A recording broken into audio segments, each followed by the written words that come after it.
आज हम जानेंगे ऐसे साइकोलॉजिकल फैक्टर्स जो हमारे लाइफ में अप्लाई तो होते हैं लेकिन हमें इतनी जानकारी नहीं होती है। पहला है स्पॉटलाइट इफेक्ट। हमें हमेशा ऐसा लगता है कि हमें सब नोटिस कर रहे हैं, लेकिन असल में सब अपनी लाइफ में बिजी होते हैं। जैसे कि अगर आपने कोई गलती की तो आपको लगेगा लोगों ने आपको देखा है और आपको अब वो नोटिस कर रहे होंगे, लेकिन लोगों को बस 5 मिनट तक याद रहेगा, 5 मिनट बाद सब भूल जाएंगे और उसके बाद में से भी आपको लगता रहेगा कि आपको लोग नोटिस कर रहे हैं। तो इसे कहते हैं स्पॉटलाइट इफेक्ट। दूसरा इफेक्ट है संक कॉस्ट फैलेसी।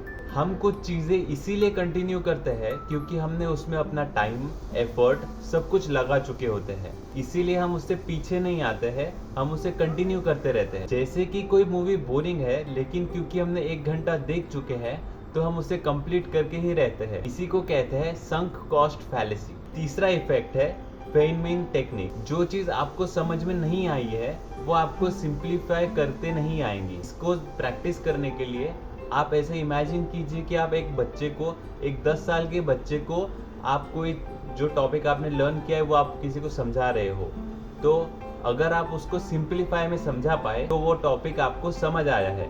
लेकिन अगर वो सिंप्लीफाई वे में समझ में नहीं आ रहा है तो वो आपको अभी तक समझ में नहीं आया है और आपको स्टडी की ज़रूरत है। इसे कहते हैं फेमिन्स टेक्निक। चौथा इफेक्ट है हेलो इफेक्ट। इसका मतलब है अगर आपको किसी पर्सन की एक अच्छी क्वालिटी पसंद आ जाती है तो आपको लगता है वो बाकी सारी क्वालिटीज़ में कैपेबल होगा। जैसे कि अगर आपको कोई पर्सन अट्रैक्टिव लगता है तो आप अज्यूम करोगे कि वो काइंड होगा, कॉम्पिटेंट होगा, कॉन्फिडेंट होगा, हर चीज़ आप उसकी अज्यूम कर लोगे कि वो अच्छा ही होगा।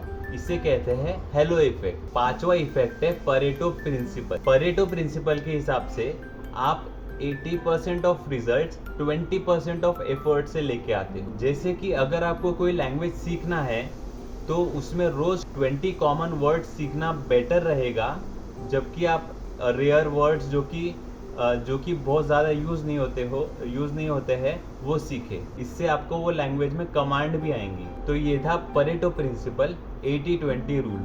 तो कमेंट सेक्शन में बताइए कि इन पांचों इफेक्ट्स में से आपको कौन सा इफेक्ट बेटर लगा और आपने इसके पहले कौन से इफेक्ट के बारे में सुना था।